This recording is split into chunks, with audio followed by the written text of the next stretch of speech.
তুরস্ক সম্প্রতি এক সিদ্ধান্তে স্কারলেট লেডি নামে একটি আমেরিকান এলজিবিটিকিউ ক্রুজ জাহাজকে কুশাদাসি ও ইস্তাম্বুল বন্দরে প্রবেশ নিষিদ্ধ করেছে। কর্তৃপক্ষের দাবি, জাহাজটি এমন গোষ্ঠী দ্বারা ভাড়া করা হয়েছিল যাদের আচরণ আমাদের সমাজের কাঠামো ও নৈতিক মূল্যবোধের সাথে সামঞ্জস্যপূর্ণ নয়। আয়োজক সংস্থা আটলান্টিস ইভেন্টসের সিইও রিচ ক্যাম্পবেল এই সিদ্ধান্তকে কোম্পানির ৩৬ বছরের ইতিহাসে অভূতপূর্ব ও চমকপ্রদ বলে মন্তব্য করেছেন। এই ঘটনার প্রেক্ষিতে জাহাজটির ভ্রমণসূচি পরিবর্তন করে তুরস্কের বদলে মিশরের কায়রো ও গ্রিসের ক্রিট দ্বীপে থামার ব্যবস্থা করা হয়েছে।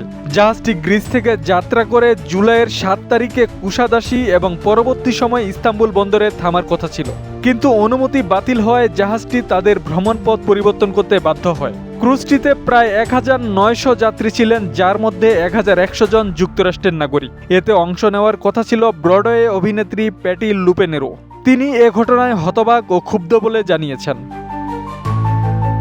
তুরস্কের এই সিদ্ধান্ত বিচ্ছিন্ন নয়। ২০১৫ সাল থেকে ইস্তাম্বুলে প্রাইড প্যারেড নিষিদ্ধ এবং এরদোয়ান সরকারের অধীনে এলজিবিটিকিউ সম্প্রদায়ের প্রতি নীতি ক্রমশ কঠোর হয়েছে।